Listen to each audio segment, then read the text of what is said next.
เวทโอดบางเอาต่อไปก็เขาจะได้ใส่บาตรเด้อสถานเด้อใส่เข้าบาตรกันใส่เข้าบาตรกันไปยายแถวต่างปุนเด้อไปยายแถวต่างแต่ห้องครูบาปุนมาปอจาอยู่แถวหน้าเทวดาแม่ยิงอยู่แถวหลัง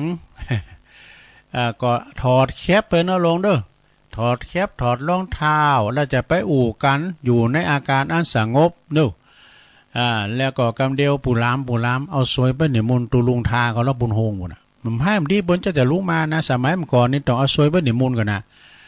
เปิ้นในมนเรียบร้อยตุลุงทาจะป้าพันเนนมาไหวที่นาว่างฮะอาลาหังสัมมาเปิ้นไหวพระกันดูแล้วก็ลุงมานี่อุ้มบาทลุงมานะใส่บาทนี่เปิ้นจะถามตุนะซะนะเปิ้นถึงดักไว้ในบางพองโหเนี่ยโตเอ็นน้ำเลิ้มอุ่มจ้าเขาแล้วก็ปัจจัยเปิ้นถึงระงับฮับปากผมจะหูกันเปิ้นถึงพอกันในบาทท่านเด้อมันจะว่าเลี้ยวไปเลี้ยวมายืดเข้าไปยืดเข้ามาอย่างยีราฟมันได้นะต้องอยู่ในอาการสำรวมสงบนะ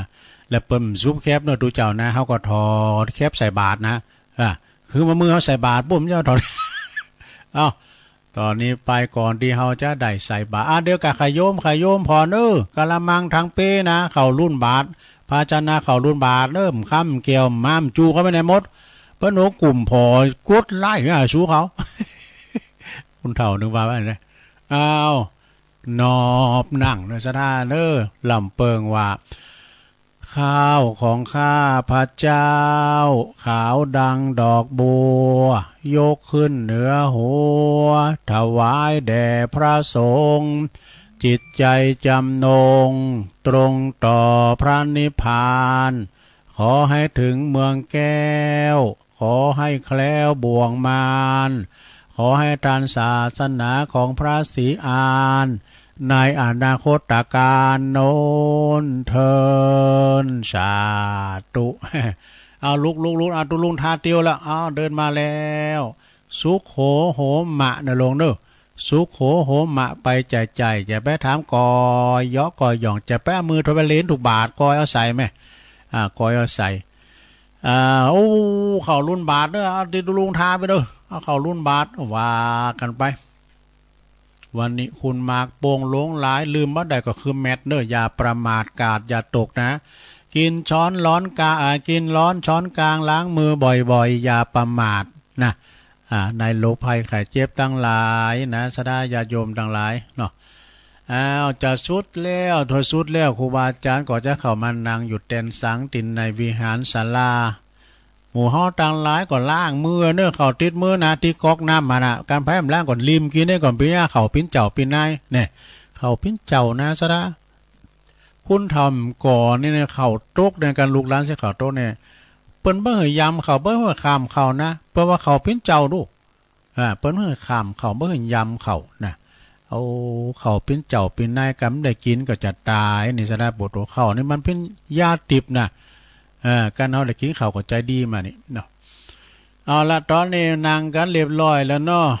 นางกันเรียบร้อยแล้วตอนนี้ไปก็จะได้เข้าสู่พิธีการเนอะอันดับแรกก็จะได้จุดธูปเทียนปูชาพระรัตนตรัยวันนี้ก็ขอเชิญปอหลวงบ้านเฮาก่อนเนาะปู่คุณก็มากันหลวงกันหลายขอเล่นเชิญปอหลวงบ้านเฮาได้มาปิ้นประธานในการจุดเทียนธูปปูชาพระรัตนตรัยเนอปุรามจุดเทียนฉนนเลยเนี่ยตอนนี้ก็สถายกมือไหวเนอ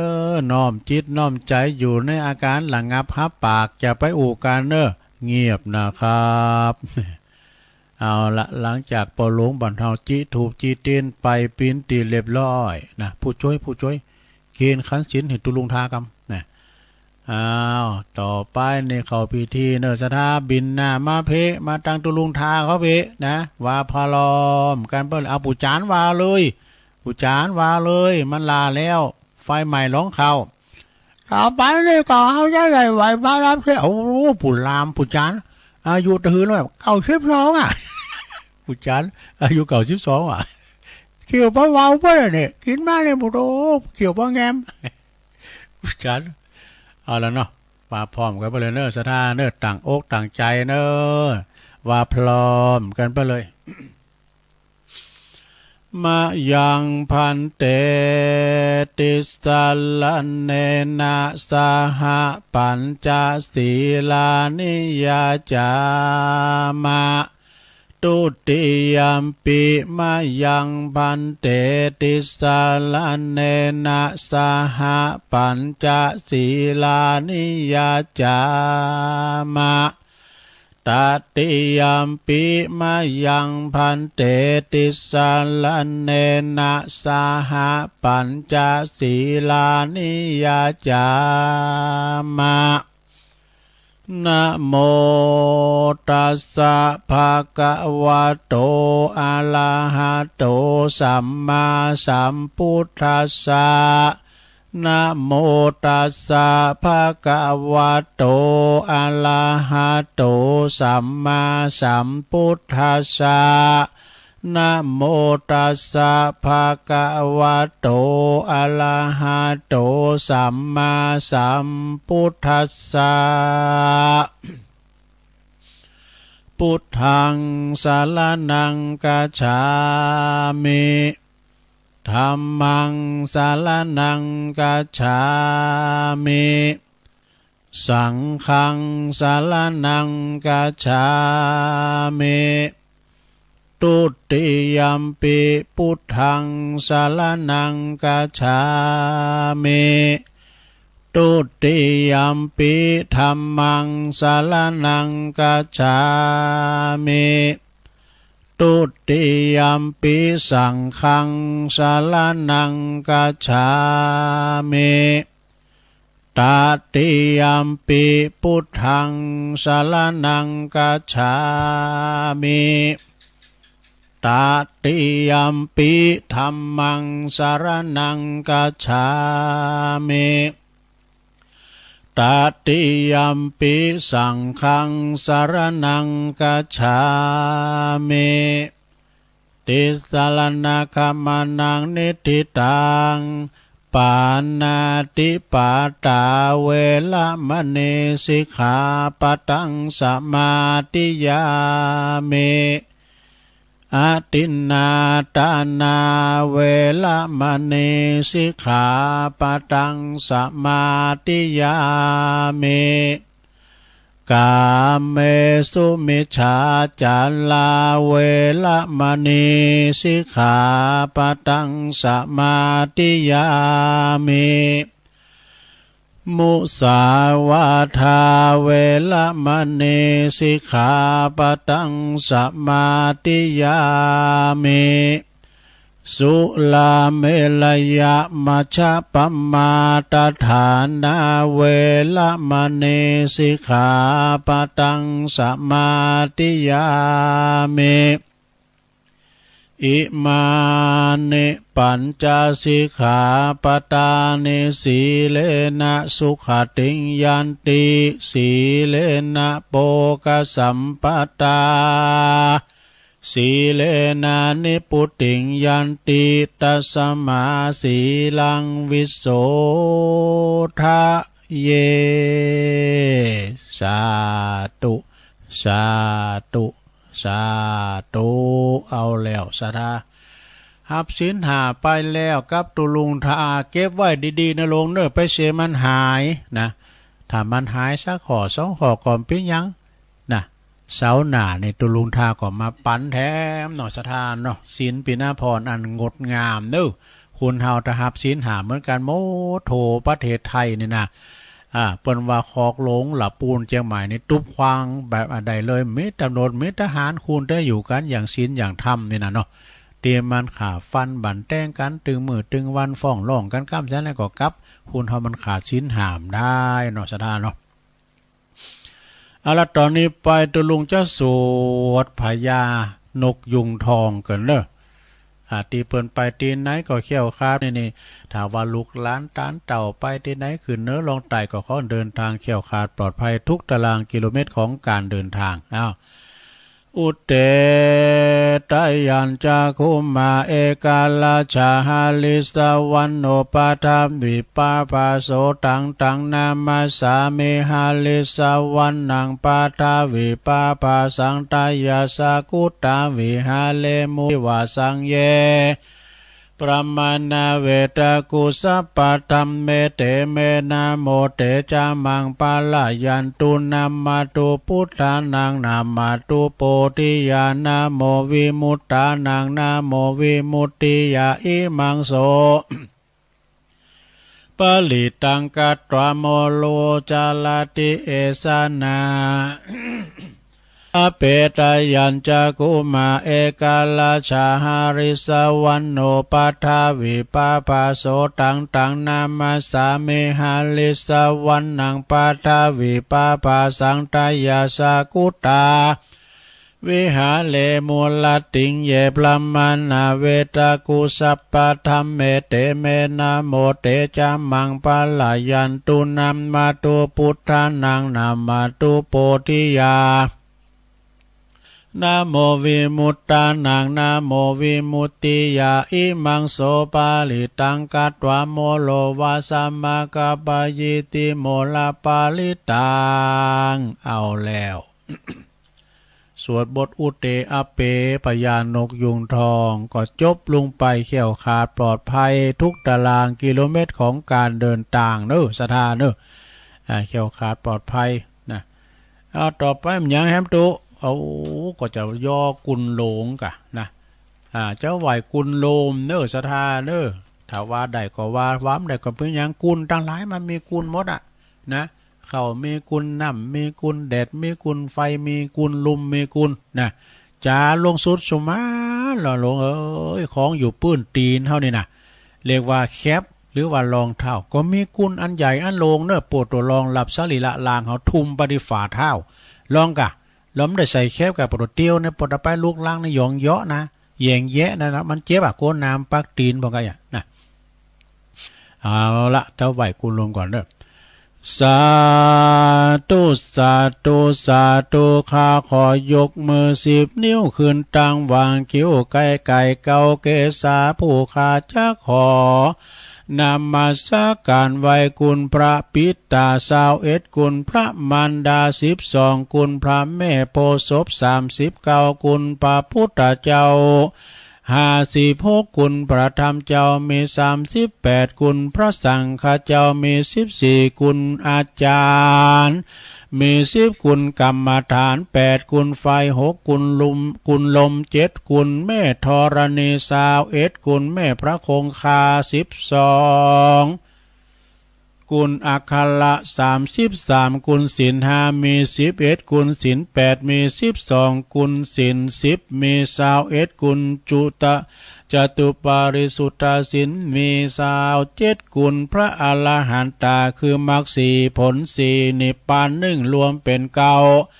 กุณอาสาสะปัสสาสะนิสาวาอัสสะกุณพระวิหาร84,000ปันหลังกุณพระมหาเจติยาเจ้า84,000ดวงกุลของผู้ข้าตั้งหลายขออาราธนาพระคุณเจ้าตั้งหลายเหล่านี้จงมาเป็นซอยประดับสำหรับกายอันประเสริฐเมื่อผู้ข้าตั้งหลายจักดับจิตเสี่ยงชีวิตในสังขารปีใดเดือนใดวันใดยามใดคืนใดดังอันก็ดีผู้ข้าขออาราธนาพระคุณเจ้าตั้งหลายจงมาเปิดประตูพระนิพพานคือเวียงเกี่ยวแก่ผู้ข้าต่างหลายแด่เตอนิพพานาปัจจโยโหนตุโนนิจังนิพพานังปะละมังสุขังเอาแล้วอันนี้ได้รับความเมตตานะความเมตตาจากไผอันนี้โอ้หลวงพ่อเปิ้นน่ะหือมามึนแล้วนะวัดศพวากนี่หลวงพ่อเปิ้นมอบหือนะขอบคุณเด้อสำหรับหลวงพ่อวัดศพวากปุ่นแม่แจ่มปุ่นนะต่อไปอย่างแถมตุโอ้แถมกรรมนี่ก็อันนี้ก็สถาเฮาจะได้ แผ่เมตตาเนื้อศรัทธาเนื้อแผ่เมตตาด้วยกันแผ่เมตตาถึงกำไทยถึงกำเมืองนะแล้วก็อีตั้งอย่างเกณฑ์จิวันตาหน่อยวันตาหลงต่อไปเขาจะแผ่เมตตาให้กับโต๊ะเก่าให้ครูขีอาตานังปาริหารามิมีความสุขกายสุขใจรักษาตนให้พ้นจากทุกภัยทั้งสิ้นเถิดเอาแล้วอันนี้กล่อมๆเนาะต่อไปก็แผ่เมตตาถึงสัมภาษณ์น้อยใหญ่ถึงมดถึงเสกเนอะมดดำมดแดงพิ้นตัวเนาะ สัพเพสัตตาสัตว์ทั้งหลายที่เป็นเพื่อนทุกข์เกิดแก่เจ็บตายด้วยการทั้งหมดทั้งสิ้นเวลาโหนตุจงเป็นสุขเป็นสุขเถิดอย่าได้มีเวรแก่กันและกันเลยอภัยยาปาชาโหนตุจงเป็นสุขเป็นสุขเถิดอย่าได้เบียดเบียนซึ่งและกันเลยอเนคาโหนตุจงเป็นสุขเป็นสุขเถิดอย่าได้มีความทุกข์กายทุกข์ใจเลยสุขีอัตตานังปริหารันตุจงมีความสุขกายสุขใจรักษาตนให้พ้นจากทุกภัยทั้งสิ้นเถิดสาธุ จบไปแล้วลงเอ้ยต่อไปว่าปิ้นไทยอะไรทำไมอดเจ็บเอวหน่อยเนอะแผ่เมตตาแบบไทยข้าพระเจ้าขอตั้งจิตอุทิศผลบุญกุศลนี้ไปนี้แผ่ไปให้ไพศาลถึงบิดามารดาครูอาจารย์ทั้งลูกหลานญาติมิตรสนิทกันคนเคยรักเคยชังแต่ครั้งไหนขอให้ได้ในกุศลผลของฉันทั้งเจ้ากรรมนายเวรเทพเทวันขอให้ท่านได้กุศลผลเทิน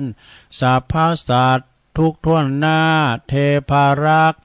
จงประจักษ์ในกุศลผลนี้หนาขอให้ท่านประสบสุขทุกเวลาสมดังข้าอุทิศให้ด้วยใจเทินสาธุสาธุสาธุจบไปแถมอย่างแล้วกรรมไทยศรัทธาต่อไปเอากรรมเมืองเนอะกรรมเมืองอย่างตัวโอ้ก็เขาก็บทสุดท้ายอีตั้งอย่างกินจีอันนี้แล้วก็วันตาหลวงวันตาหน่อยปีนลำดับต่อไปว่าพร้อมกันไปเลยตุลุงก็จะขี่ล้ำเหมือนกันนะคือขี่สลัมนะว่าพร้อมกันนะบูจานก็ว่าดังให้หน่อยบูจานเอ้ยโยโหนตุนโนนิจังอิตังศีละกัมมังนิปปานาปัจจายโยโหนตุนโนนิจังอิตังภาวันนากัมมังนิปปานาปัจจายโยโหนตุนโนนิจังยังกินเจกุสาลังกัตตาปังกัมมังสะเพหิกะเตหิกะตังปุญญังโนอนุโมตันตุสุนันตุพนโตเยเตวะอัสสัมมิงฐานเนอาติกาตาติกายุกาสัตตาหนตุสัพพสัตตานังสุขีอัตตานัง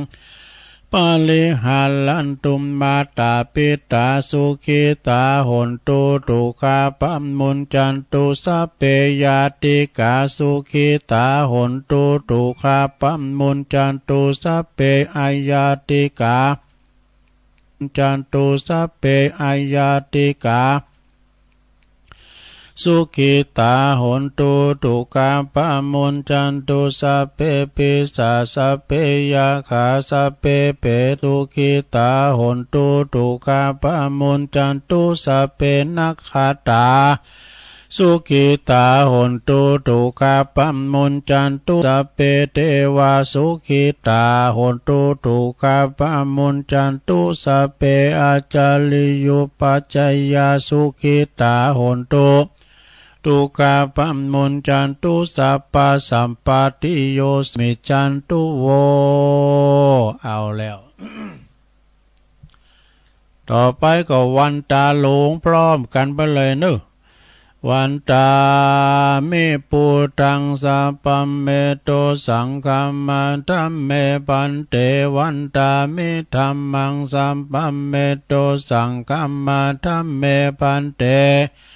วันตามิสังฆังสัพพังเมโตสังฆัมมัมธัมเมปันเตวันตามิคัลลุอุปัชฌาจาริเยสัพพเมโตสังฆัมมัมธัมเมปันเตวันตามิกัมมัฏฐานังสัพพังเมโตสังฆัมมัมธัมเมปันเตวันตามิอาลัมเมภัตตาเอลังกาทิเปสาเลลาธาตุโยเกสาธาตุโยอาลาหันตาธาตุโยเจติยังกันตังกุติงจตุรสีติสหเสธัมมัคขันเตสะเปตังปาตาเจติยังอาหังวันตามิสาปาโสกราบเอาโจไปแถมอย่างหนึ่งต่อไปวันตาน้อยเน้อวันตาน้อยตุลุงทาพร้อมกันไปเลยวันตามิพันเตสัพพังอาปาลาทังคามาธัมเมพันเตมายากาตังปุญญังสามินาอนุโมทิตาปังสามินากาตังปุญญังไมหังตาตาปังสาธุสาธุอนุโมทามิจัตตาโลธรรมาวัฏันติอายุวันโนชุขังปะลังสาธุสาธุสาธุเอาแล้วโอ้กินผู้จานเอาปันผู้จานนะครับผู้จานเอาปันป้อนเนี่ยสัพพิติโยวินาสันตุสัพพะโลกวินาศตุมาเตภวัตวันตาลายโยสุขีติคาโยโกภวะอภิวาตานาสีลิสานิจังวุตาปัจจายโนจัตตาโลธรรมาวัฏันติอายุวันโนสุขังปะลังผู้จานก็ว่าโวยให้ในปันป้อนอ่ะเพิ่นไหวช่องแล้วนี่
เอาแล้วศรัทธาสาธุชนญาติโยมทั้งหลายเนาะตัวลงก็พักเบรกพักครึ่งนั่งมึนไปก็เจ็บหลังเจ็บแอวลุกมายกย้ายไข้ตีเตียวไปเตียวมายืดเส้นยืดสายเนาะทำธุระส่วนตัวแล้วก็มานั่งอู่กันต่อในชั่วโมงที่สองเนอะขณะนี้ท่านทั้งหลายก็กำลังฟังรายการสัพเพเหระปกิณกะขอนลุงไก่แจ้ง รายการเสียงธรรมแสงทองดำเนินรายการโดยตุ้ลุงยองเนาะมานางอู่นางจ๋ากับพ่อแม่พี่น้องสถานาบุญเฮานะในเวลานี้ก็ตี4:07ละเนอะศรัทธาญาติโยมทั้งหลาย4:07นะบางคนก็ลุกมาแล้วนะลุกมาหนึ่งเข้าเป่าไฟทำหุงหาอาหารทำสำหรับกับเขาเพราะว่าก็เดี๋ยวจะไปวัดไปว่าวันนี้เป็นวันศีลเนอะวันศีลเดือน3ออก8ค่ำวันนี้นะศรัทธาเนาะแต่เจ้าก็ทำกิจกรรมกันไปละ แมลงบึดเนาะเวลา18 นาฬิกาถึง2 ทุ่มก็ตุลงวันนี้วางเนาะจะเข้ารายการให้เปิดในกล้ามหนึ่งห่างหายไปหลายเสาร์ ตอนมื้อแลงนะเมื่อค่ำเด้อเนาะธรรมะยามค่ำเวลา18 นาฬิกาถึง2 ทุ่มเนาะวันนี้พรำว่าเป็นวันเสาร์ก็ส่งกระแสเสียงไปตามพุ่นหลายด้อยพุ่นนะเวงป่าเป่าแม่ขจารโมเดิร์นเรดิโอนะแล้วทรงแรกนี้ ทรงแรกนี้ก็ฝ่ายหินเปิ่นหับอยู่นะศรัทธาก็วันนี้ศรัทธาญาติโยมแต่คืนนี้ก็ฟังหลวงปอท่านพระครูสุจิตานุรักษ์หลวงปอใหญ่เจ้าคณะอำเภอฝางเด้อวัดพระพุทธบาทอุดมนี่วิทยุเปิ้นนี่ก็จะยุติเนาะในวันนี้นะ100.25นี่เปิ้นจะยุติยกเลิกแล้วก็เปิ้นจะเอาไปแลก เอาไปแลกคืนใหม่วะ แล้วก็สดใสกว่าเดิมจะดังกว่าเดิมคืนใหม่นี่จะเป็นคืน 88.50 นี่นะเนาะ 88.50 จะพักไปอยู่2 ติดนี่นะก็อดถาดาฟังเด้อพี่น้องเมืองฝางเปิ้นจะยุดวันนี้ก่อนแล้วก็จะได้ของใหม่ปุ่นตุ่นปีใหม่พุ่นจ้า ก็อดถาดาฟังกันไปเนาะก็วันนี้พรำว่าเป็นวันศีลให้มันปึงสมโกนเนาะตุลุงก็น้อมนำเอาพระธรรมมาเทศนามาเนี่ยหนึ่งผูกเนื้อจะเตดน้ำเตดทำเมืองหือศรัทธาได้ฟังกันให้มันปึงกับวันศีลมีศรัทธาหลายเจ้าภาพเนอะจบธรรมนี่ก็จะได้อ่านและจือและนามหือศรัทธาเนาะให้ฟังกันที่เปิ้นหอมอินเทอร์เน็ตตุลุงพองวันนะ2 วันดิมได้ข่าวนี่ก็เพราะว่าฟาวเนอะศรัทธาเนอะคอมตุลุงนี่มันเถ่าเหมือนเจ้ามันเนี่ยมันโลนมันโลนวันเล็กนั่นน่ะวันพัดนะก็ไม่ได้เข้าสักกัมเมื่อเจ้าต่างทาปิ้นทา ตื่นมาในฟาวกะมันนั้นไฟมันเมื่อเข้ามันเหือนะตกแถมบานี่แฮมก็กำลังเปิดเพลงได้5 เพลง 6 เพลงดับไปเดือๆนะมันเป็นเชื่อใดวันนี้ลองกัมหน่อยนะเจ้าก็เอา2-3 กัมกันนะตอนที่เปิดเพลงนะแล้วก็ยุ่มใส่ยุ่มปุ้มเดี๋ยวนี้ขึ้นดีมาเฮ้ยมันเท่าละก็คอยประคับประคองมันไปเนาะ ขอให้มันจบรายการก่อน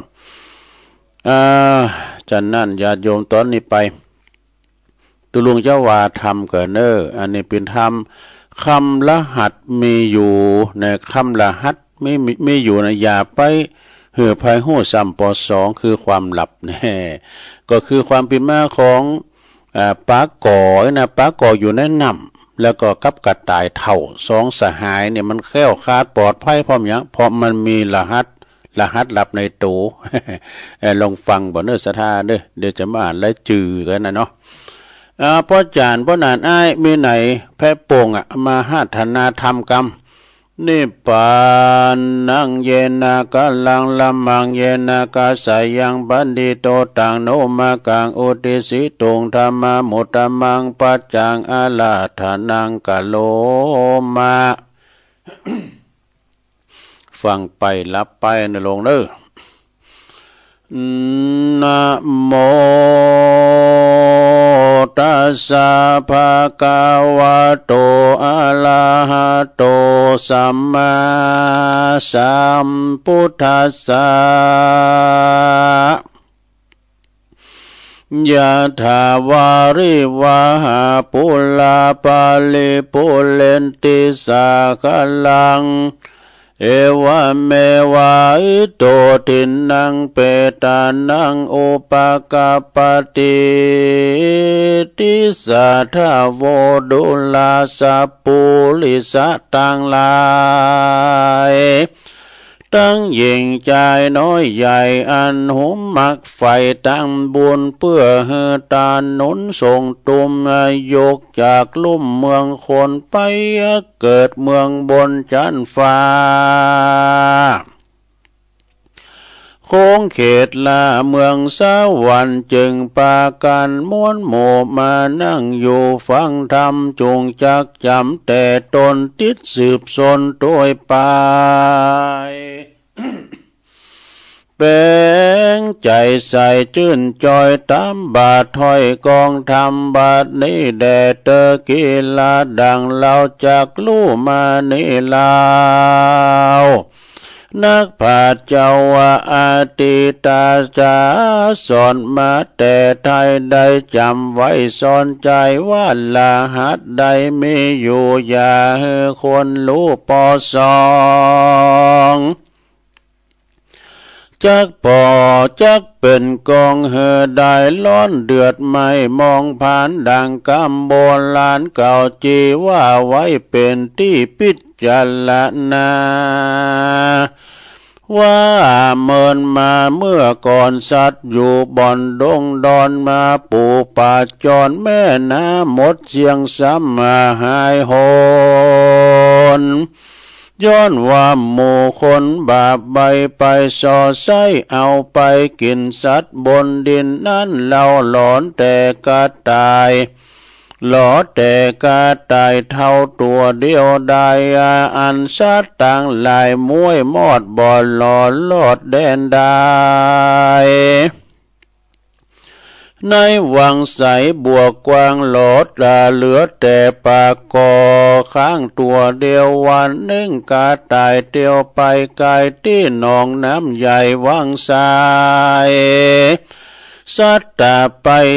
สันพอก็หันปากก็หันป่า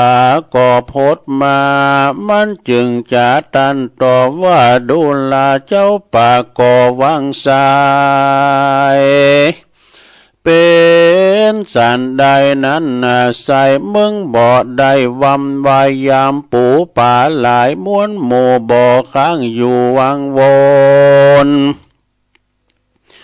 ย้อนว่าหมู่คนบาปใบซอไปเลี้ยงใส่ตังวันคนบ่หันแลรู้มึงจึงดุมึงจึงได้อยู่สวัสดีจงไขว่าตีเก่าจีเฮแจ้งทีขียาว่ามึงบ่มอหลานน้ำมวยมอดเอาตัวรอดสันได้กูไม่ใจใครรู้ขอเก่าอุบัติเดียวปากก่อนเหลียวตอบเล่าว่าดูลาเจ้ากระต่ายเท่าดงพลายกำลาหัดในใจนั้นสายตั้นสอนไว้เดิมมาว่าอย่าได้จากเก่าอูเฮอคนลูกไปลายจะเกิดกลายเป็นโทษอ่านไล่โหดเครื่องกากูนี่นาเกิดเล่าตุกคำเจ้าคืนวันว่าสัตว์ดงตันป่ากว้างบ่อนหลอข้างบนดินเหตุว่าคนเมาวินสอไส้ผับเชี่ยงควายดงพรายเป็นสันใดเมืองลอดป้นจากขอดหมอลานาเมืองจุงจากเก่าอูเฮกูลูดตามเมก็ตายดงลีตัวเท่าก็ตอบเล่ากำไปว่ากำลาหัดในใจมีอยู่บอกกวนอูไปปันภัยจักเป็นภัยอันใหญ่หือล้อนไม่เครื่องกากะไตกับป่าต่อถอยบ่มีบ่อน้อยหลายปาการต่างเมใจเจยบานจื้นสู่ผูกกันอยู่เป็นกู้สหายแม้นจากตายมวยมั่งบ่ลาละห่างเสียกันให้ต่างใครปันเก่าอูเฮอได้รู้ความในว่าเยสันได้จึงรอดบ่มวยมอดหมอหลานนาป่ากอดจะบอกเราว่าดูลาเจ้าสหายเฮยยามเมื่อคนหลายมาลอดเขาเอาแห่ตอดลงไปกลางวังน้ำใสแม่กวางข้าก่อนเล่นไปอยู่ข้างวังวนกันว่าคนสอซอกที่คอกที่ข้างคอกวังใส ข้าก็เล่นไปไวว่องลี่อยู่ปองวะลี่อยู่ต้องวางทานแหก็บ่มาปานต่อหน้าก็เล่นกว่าสับปันเอาตัวพันลีซ่อนอยู่ที่บนแคมวางคนบ่หวังจักได้เอาเลี้ยงใส่ด่างไม้ส่วนว่าสาหายนั้นเราบ่ได้เข้าโมละนาเยสันได้จะจุงจีแจ้งที่หันใจก็ไตไขตันต่อว่าดุลาปากอตัวหลวงอย่าเมื่อคนปันปวงโสลาตามดันป่าดงไผ่ข้าก่อนนี่ไก่ไปป่าใหญ่มาอยู่ใกล้เรือนคนยามเมื่อเววนสอพอตามที่โมกองตาตามเด่นนาเขตไล่อันอยู่ใกล้เรือนเขาข้าก็บ่เศร้าเนิ่นจาข้าก็เล่นเขาป่าดงตันเขาบ่ตันหันจักได้เอาเลี้ยงใส่ดังไม้ข้าจึงบ่ตายมวยมอดได้อยู่หลอดสวัสสดียามกะตายดงลีตันต่อกับป่าก่อวังวนยังมีคนผู้หนึ่งใส่พกอยู่ใกล้เฟือยบังได้ยินยังกำเก่ารู้ลอดได้ว่าความในมันก็เลวไวไปสู่ยังเกหาที่อยู่แล้วก็เอาแหมาไว้วองตอดลงต้องวางทานบ่อป้อนนานแต่ใส่ก็ได้ป่าใหญ่ตั้งดังไม้ป่ากวดตายมวยมางเยี่ยตัวกาดังนิ่มเศร้ามันก็เอาป่าใหญ่ไปวางไว้บนจานบ่อป้อนนานสักกากมันก็ลงจากเกหายับเอากาตายมาแถมเล่าว่ากาตายเท่าดงลีอุบายมีบ่อน้อยแสงกาดก้อยมอละนามันซ้ำเอามาวางไว้ที่จิมไก่กับป่าแล้วไก่กาลาพรากลงไปจากเรือนมันลี้ภัยผันบ่อจาไปสู่ต้านนาตีเพื่อขัดสีอาบน้ำจำมาละพร่ำตัวตนเลี้ยวก็ถอยหนปีกปอกไว้แน่ออกคืนมาแก่งยังป่าตัวใหญ่ลาบกาตายเลี้ยงใส่ยามแลงลาบกับแก่งแกมเหล้าแล้วพร้อมกับลูกเต่าสาหายคนยิงใจอยู่ไกลเตี้ยงอิ่มต้องใส่ซ้ำเมื่อกันยามมันผ่านกาพรากลงไปจากเกหาก็ตายมุนตาสันพอก็หันปากก่อวังวนแสงเย็ดตนกาดังอยู่ที่จิมข้างตัวมันจึงไขปันบอกลาวว่าดูลาเสียวเจ้าสาหายเราตั้งหลายนิสัยตั้นยับมาได้นานำมาย้อนว่าเรามาจากเก่าท่านรู้ความในโบราณใครลืมเราแต่ก่อนเก่าเมินมาว่ากำลาหัดเนนาอย่าภัยรู้ปอสองจักงาเป็นกองได้ล้อนเอาไม่เครื่องกาสองเล่าลานี่เล่าละกำเก่าเดิมอ่อนจึงอาวรต่ำก้อยตกจองหอยหัวใจเยสันใดนิสัยเราจักใดสดสาดีบ่ดับอินทรีย์มุบมูมีชีวิตอยู่นานไป ป๋าก็ไขตอบเราว่าดูลาเสียวว่าเจ้าสหายคนพายาภายนั้นเราคนพายาภายนั้นใจบ่ใจเอาใจแกงกินเต้าใจอาจินสันดันสอดเอาตัวลอดโพยพายข้าก็การเองในสันที่บ่มีที่ทรงสังกาจักเอาตัวไก่กาลาพลากพ้นจากทางตายส่วนว่าสหายนั้นใจจงเกิดค่อยเลี้ยวปัญญามัน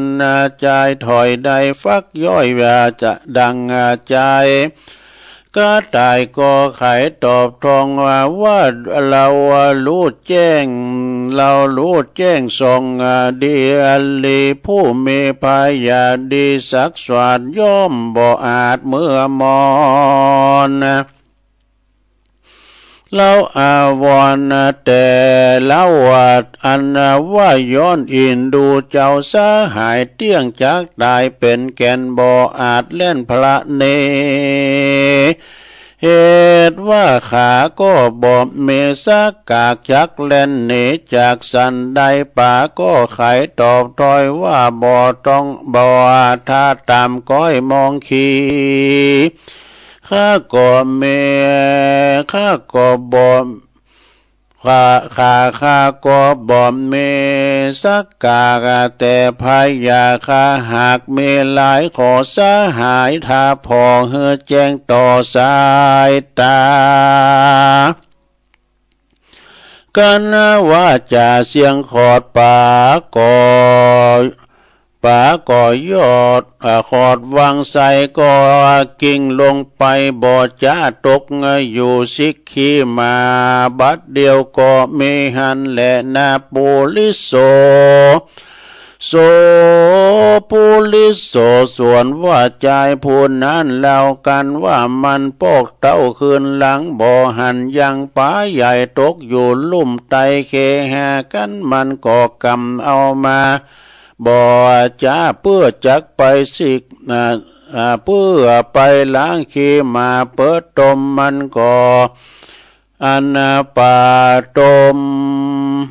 อันป่าตกจมเสียงควายมันก็กำได้นำไปสู่วังใสแห่งตากวางเพื่อจักสว่างล้างสวยขัดสีป่า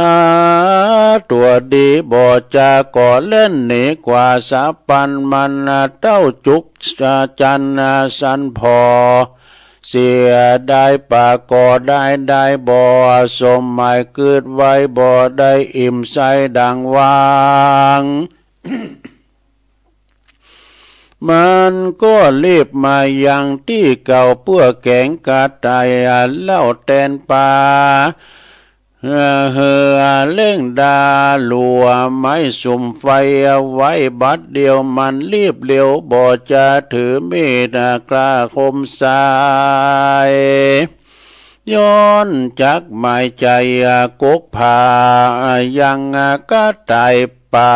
ตัวตายตากาตายไม่รู้ได้กันว่ามาไกลตัวมันก่อลูกหกยันไว้ว่องเข้าสู่ห้องขัวไฟมันตัวไปบ่ไป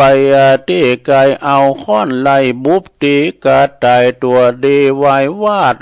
ยามค้อนฟาดลงไปก่อลบไว้วะแวน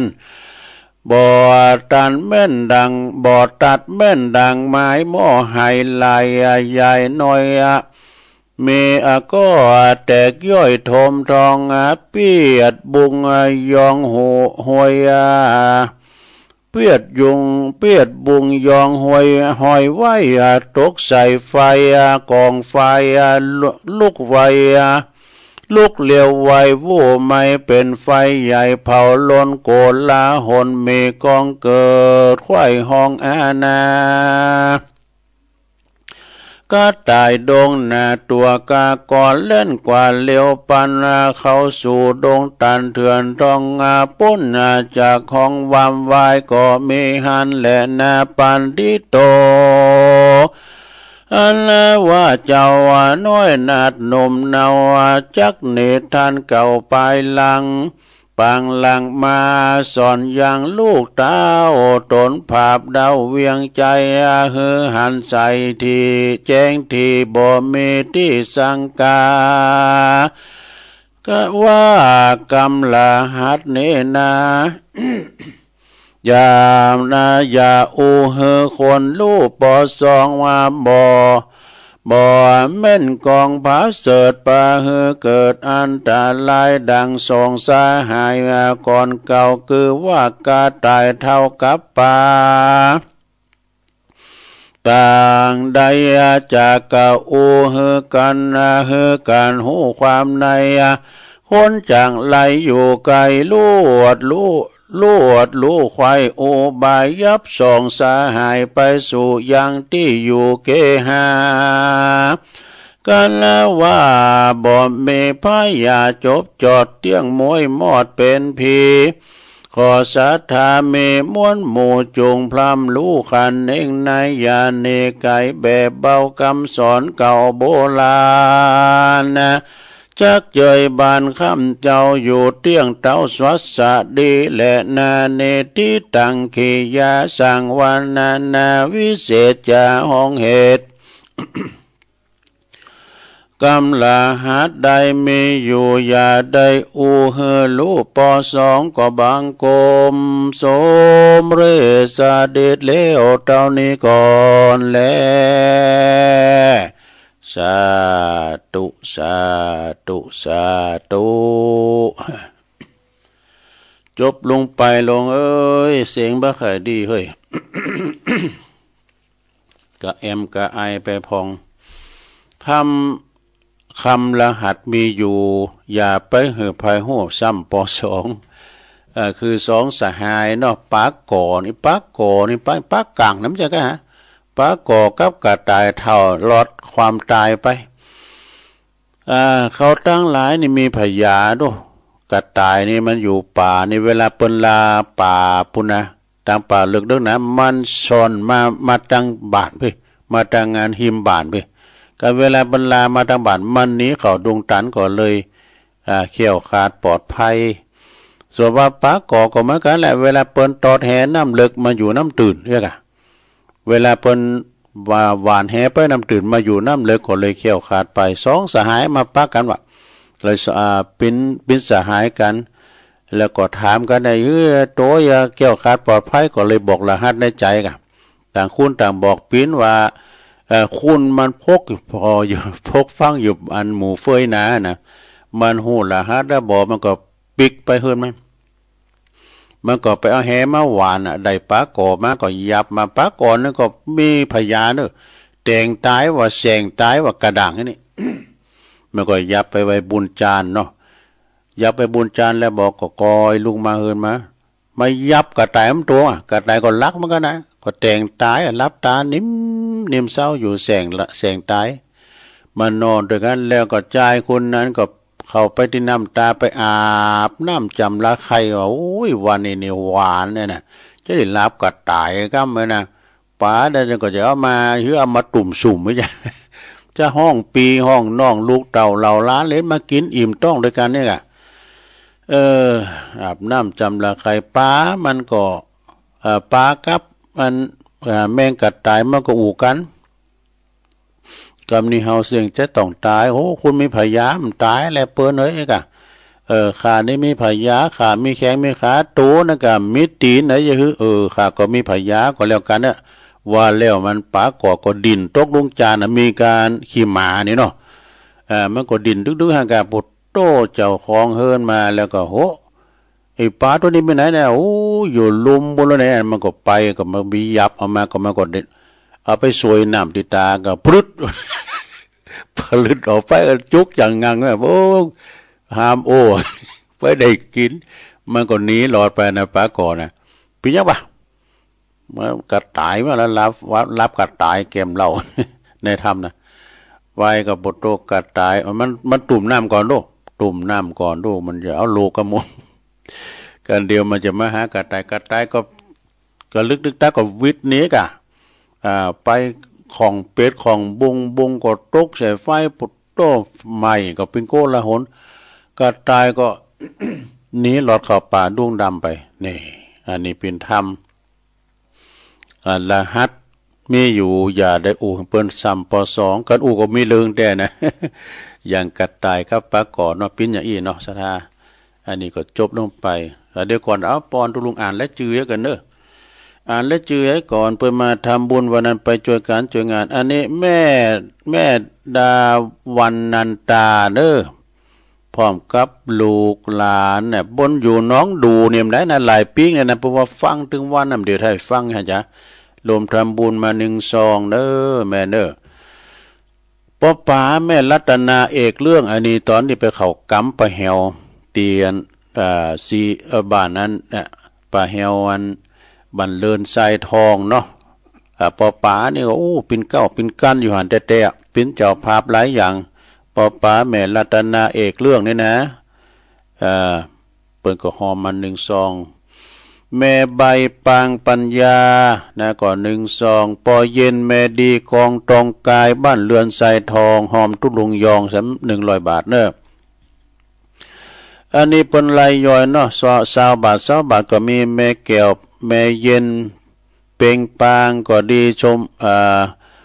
แม่แก้วนี่ชมพูสีเนาะ50 บาทแม่ใจสายพาดอีก20 บาทเนี่ยพวกปากคำจันตมูลเปิ้นหอมกันมาก็แม่อ้วนกรมหลวงเด้อบ้านเรือนทรายทอง1 ซองบรรลือวนิดาหลวงปางอ้ายบ้านทรายทองบรรลือนี่เป็นดีเจเนี่ยเป็นคุมเคืองนะบุญลือวนิดาหลวงปางอ้ายทำบุญกับตุลุงเนาะยินดีเนอะบุญลือเนอะเป็นคุณคุมเคืองเสียงเป็นดีเจแล้วก็ป้อบุญตันแม่แสงหลาป่าไลเด้อบ้านจีดีสำยอดน่ะ1 ซองขอบคุณเด้อแม่อัมพาพันชัยเมืองยองในหอมกันเตตุลงยอง1 ซองยินดีเด้อแม่อัมพาพันก็หอมหลายอย่างติปัจจ้าบุญนะบ้านเรือนทรายทองอันนี้แม่บุญปันอุบคำเด้อบ้านช่างกระดาษชำระอินเทอร์เน็ตอีกด้วยอันนี้ตอนที่ไปช่วยงานปล่อยหลวงวัดสันเมืองกันเนี่ยเนาะแม่เปิ้นอยู่หันวันคำเนาะเปิ้นเป็นแม่บุญธรรมของพระอาจารย์เน้นหลักอยู่หันวันคำแม่บุญปันอุบคำในการนำกาไฟพัฒนาโดยน้อยนะบัญชังกระดาษแล้วก็มีอันนี้หอมกันเตตุลุงยองหมายแม่ปอบุญปันแม่อัมพรกันถ้ามีเนี่ยพี่น้องแสนเมืองเด้อ1 ซองยินดีเด้อแล้วก็ไอสงวนปีแดงน้องสลิงร่มได้ปากันจันหมื่นวันปากันที่ปล่อยหลวงวัดสันเมืองเนาะหอมกันเตตุลุง100 บาทยินดีเนอะไอ้งนเนอะสงวนปีแดงบ้านน้องสลิงแล้วก็แม่ศรีธรเปรมจิตเนอะบ้านแม่ของอันนี้กำนันพลแต่ก็เพียงฝันคำทำไว้นะรวมทำบุญมา1 ซองอันนี้อันนี้ไปปุนแล้วกันเนี่ยปลามวิเชียนเด้อปลามวัดก็ขาหนองโบเปิ่นก็เอาข้าวสารข้าวเจ้าข้าวสารข้าว1 ต้านข้าวใหม่ต้านข้าวใหม่2 กระสอบน้อย ก็ยินดีเด้อปลามเซียนแล้วก็ปอหลวงมงคล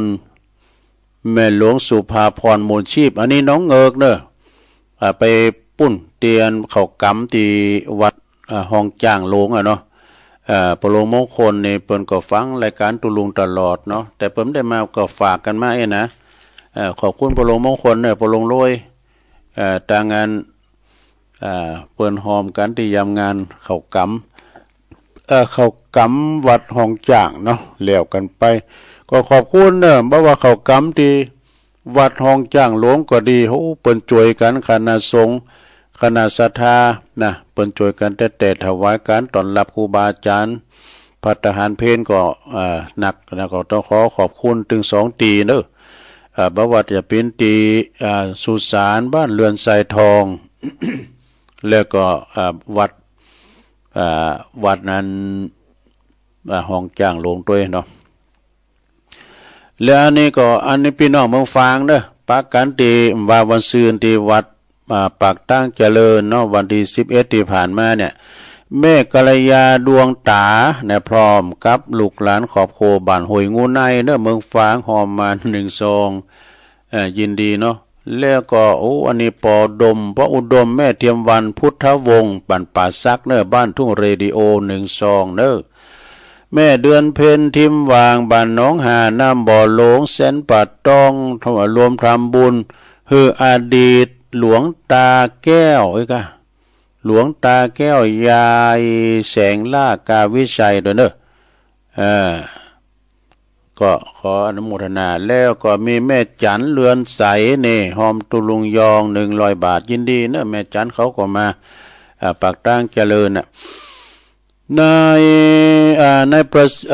ประสิทธิ์แม่เรนูชัยวงศ์เนอะอันนี้นะพร้อมกับขอบโคอันนี้ก็เปิ้นทำบุญอยู่บ้านล่องดอนชัยอำเภอสระปีเนอะขอบคุณเนอะวันนั้นประกอบมานะแม่เรนูที่วัดปากตั้งเจริญแม่ครูสุพันนาอิมังเนอะพี่น้องปากล่อง ก็ไปรวมงานบุญที่วัดปากตั้งเจริญหอมเน็ตตุลุงแถม100ยินดีเนอะ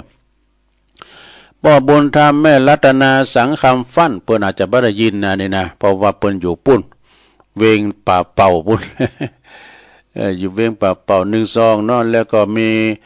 แม่คำแปงป่าทุมทาบ้านสันหินฟ้าหลังเด้อหอมกันน้ำกาไฟตัวพร้อมลูกหลานเนาะแล้วก็นางยืนด้วยนะเหล่าเป้าซอย2 1ซองแม่คำมาใจบุญทาพี่น้องลำปางเนาะวันนั้นพี่น้องลำปางมากันหลงหลาย2-3กันรถตู้รถปิกอัพแล้วรถเก๋งแถมเนี่ยโบคำสุนทรชื่นบ้านป่าจันเวงป่าเป้าเนอะ1ซองยินดีเนอะแม่นางแดงดงแน่ปจป่าจันก็เนาะ100 บาทเนอะปหลงจันลันแม่หลงณัฐพรเนาะนภัทรพรทรเทพอนิโทกเสือนี่เนอะหมู่18เนอะขอบคุณปหลงจันลันเนอะเปิ้นก็มารวมทำบุญกันในวันที่11เมตตาบุญเมืองบ้านป่าจันเนอะอันนี้ก็เปิ้นก็ฮู้แหละเพราะว่าอันตั้งปูนเปิ้นหมอหลายเอามาประกาศหมดแรงเพื่อทำกรรมเนาะแรงเพื่อส่งกระแสเสียงไปดังเวียงป่าเป่าพ่อแก้วมาเนาะแม่แก้วดาอุดเลิศก้าเนี่ยเนาะบัญชีดอนชัย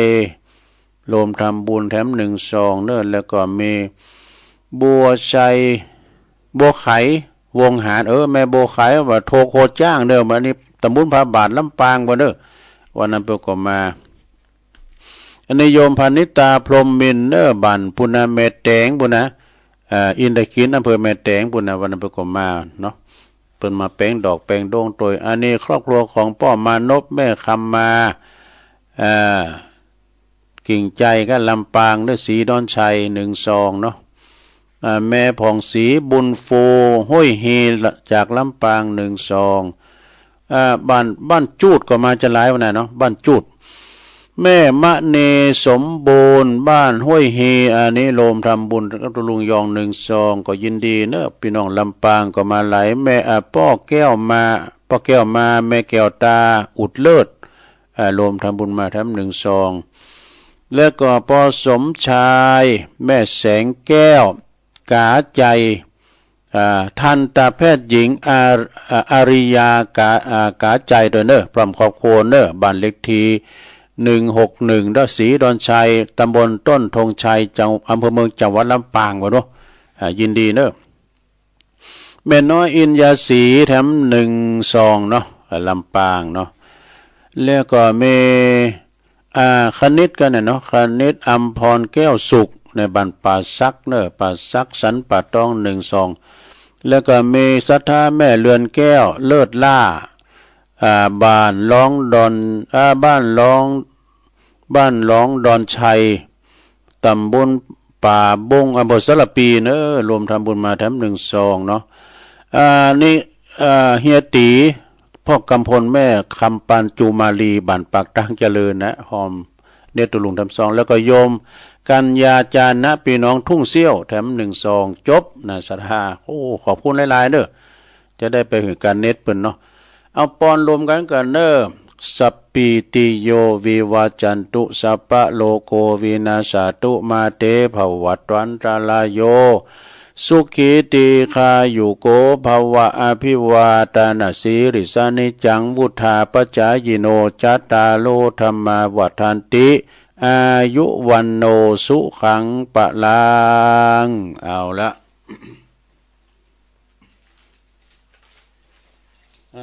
ตอนนี้ไปขออนุญาตประกาศข่าวสารงานบุญครูบาอาจารย์นิดหน่อยเนาะศรัทธาญาติโยมทั้งหลายประกาศครูบาอาจารย์ก่อนก็มีศรัทธาในแต่ละวัดแต่ละว่าเปิ้นก็มีงานบุญวันที่11ผ่านไปนะแล้ววันที่16เนอะถึง20ธันวา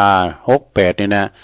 เปิ้นจะมีการเข้ากรรมปฏิบัติธรรมกันที่วัดเหล่าปุ้งเสอเนอะตำบลวังผางอำเภอเวียงหนองล่อง16เนี่ยเปิ้นจะจุโค17หมดเจ้าก็ใส่เข้าบาตรกันเนอะตักบาตรกันวันที่20เป็นวันออกกรรมสุดท้ายพี่น้องอยู่หิมกิมไก่เนาะที่วัดเหล่าปุ้งเสอโดยเมตตาธรรมพระครูปราโมทย์พระนาไสยก็มีเมตตาเนาะเปิ้นจะแปลงศาสนสถานแล้วก็ปออาจารย์ปีนั้นหลักเขาก็ดีตัง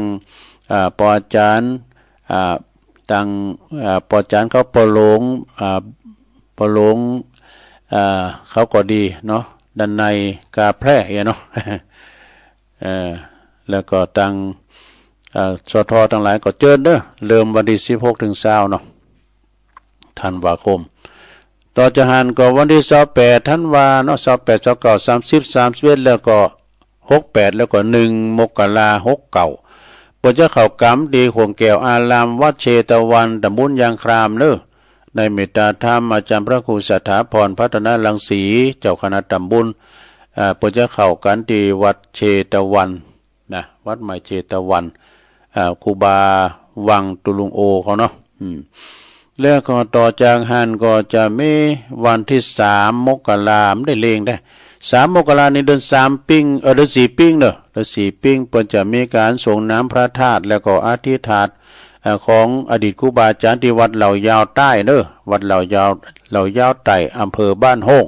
3 มกราคมวันเดือน4ปิ้งเนาะพระอธิการประกิต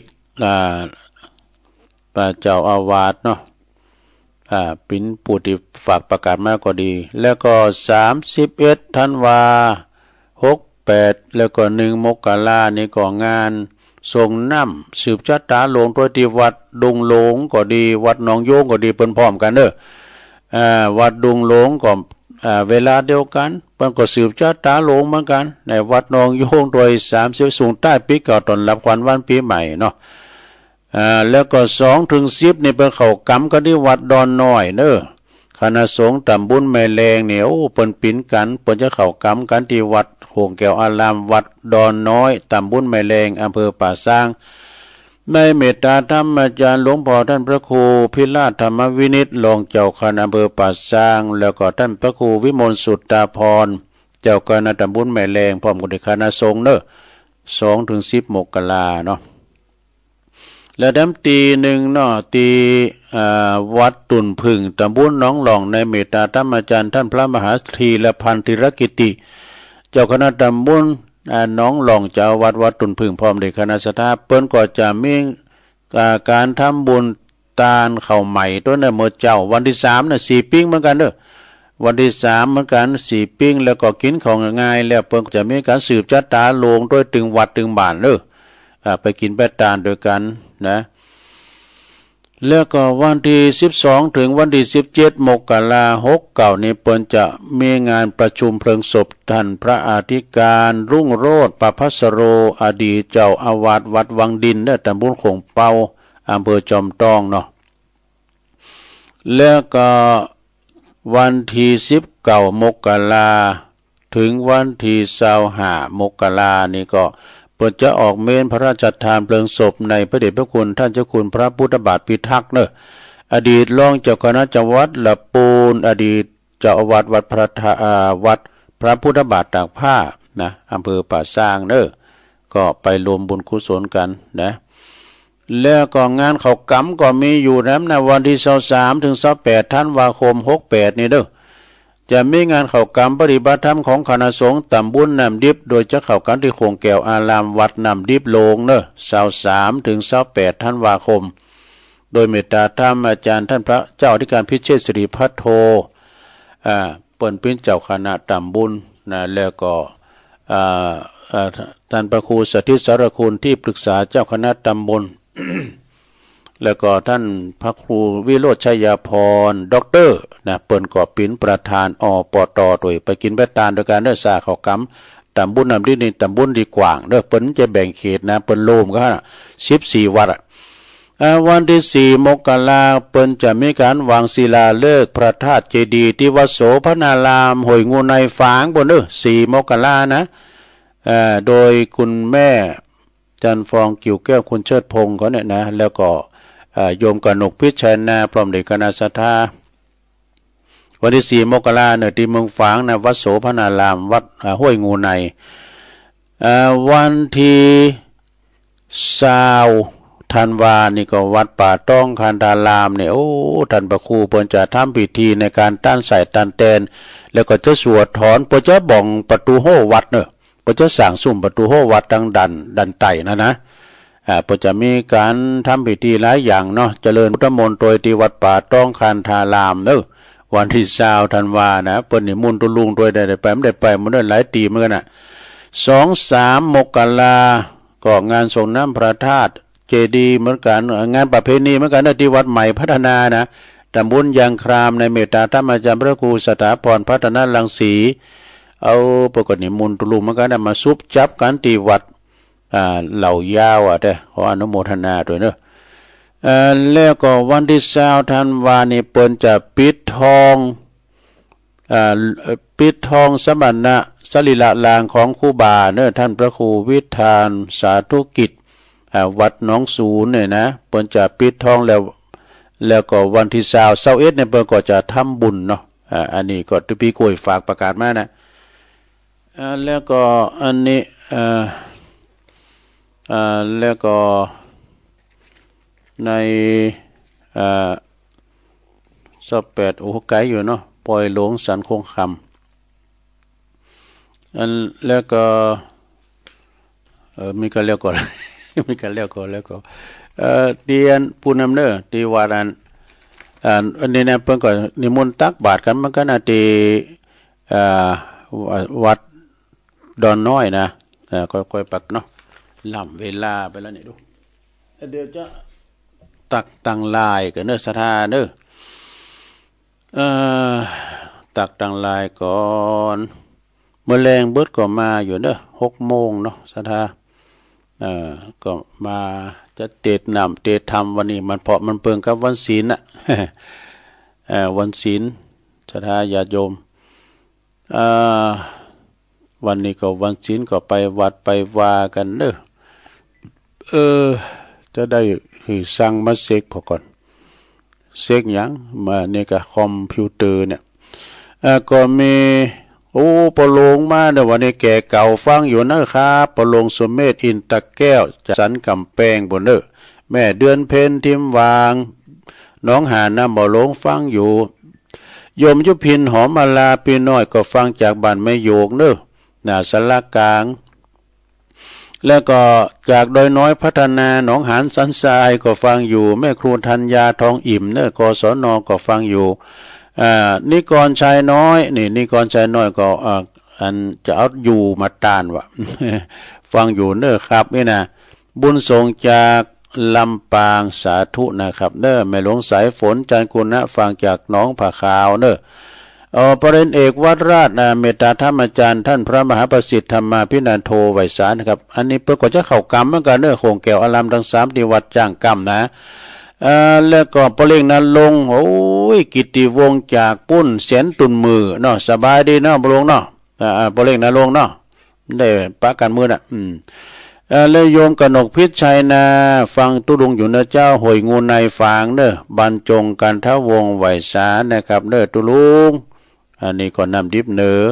ชมรมสกาย70โดยอุยสาวคุ้มตะวันโดยจากเมืองวะบุนะเมืองวะกะลงเหนือกับลงเหนือเนาะอันนี้ก็คือตักตังลายเนาะเอาละเวลาเหลืออยู่เนาะก็จะได้เปิดสายหน้าไมค์สถาไปจะโทรมาก็โทรมาที่0899555656เนี่ยจบจากตุลุงก็ได้ก็ฟังเสียงธรรมจากวัดจันทร์อาจารย์ท่านพระมหานิคมเด้อเพลงเปิ้นโมนเนี่ยเพลงนำรายการเปิ้นนะวัดจันทร์นะเอาสายเหล็กมาเจริญปอนเจ้าไอ้เจ้ากำยองวันละกรรมนะเจ้าปลาลิ้มปลาก่อนี่ภาษาไทยเป็นว่าปลาซ่อนนะเจ้าไอ้เจ้าอ๋อปลาลิ้มก็คือปลาก่อเนาะเจริญปอนไม่ใช่เจ้าลุงไม่เรียนปอนนะเจ้าอันนี้แม่พิมพ์เนาะเจ้าชัดเจนชัดเจนดีเนาะจะสาธุเจริญหลวงพ่อกะหนาววันนี้เสียหนาว2-3 วันนี้อุ่นขึ้นน่ะฝนอ่อยนี่ว่าตกแม่นแท้กับฝนจังว่าตกเลยแต่คืนก่อนเนาะตี 2เลยนะ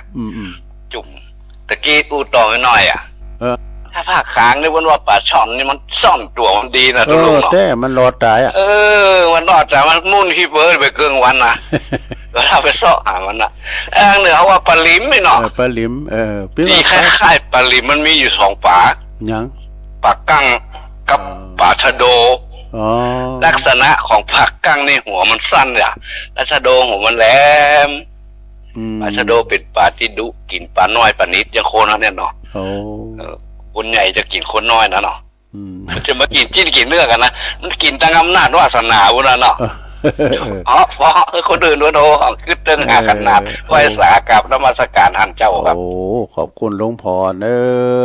หลวงพ่อมานิษฐาวโลปุณเนอวัดมีโชคหอมบุญปุณนะเปิ้นก็มาให้กำลังใจเขาว่าปลากรรมก่อนนี่มันรักนะมันดินมาอยู่บุ้นบกเลยนะแล้วก็มดสุ่มหามไปว่าไปห่างมาว่าปรมันกินไข่มดสุ่มมดก็มันกินอิ่มแล้วมันก็ดินตรงนั้นมันก็จมมันก็รักมันก็ได้ปลากากเนี่ยหรือว่าปลาก่อเนี่ยปลาลิมเนาะหลวงพ่อว่าปลาชะโดนี่คล้ายๆกับปลาลิมแต่กลางมันหนักกว่าเขาว่า ฉะนั้นก็สดาญาโยมทั้งหลายก็ฟังธรรมแล้วก็ไม่ได้สรุปดีสักคำเลยเพราะว่าได้อ่านได้จือแล้วก็อ่านข่าวสารงานความจริงข่าวสารงานบุญก็มีปเลือกบทเตอเนอะที่เปิ้นได้ส่งมาให้นะวัดไต่วัดเนื้อที่เปิ้นมีการมีงานต่างๆเนาะก็กันไก่ที่ไหนก็ไปกันที่หันเนอสถาไผจะไปกินไปตานไปเข้ากำงานเข้ากำก็มีอยู่งานบุญต่างๆเนาะที่ผ่านมาก็เข้ากำก็โมนคุณนักคุณหลายเพราะว่าเข้ากำเดียนป่าจ้าบันเลินไซทองคุณในติ้มนั่นกูเตือนะแล้วไปเตียนวัดวัดห้องจ้างเพื่อน่ะโตคณะสงฆ์เปิ้นปีนกันหรอ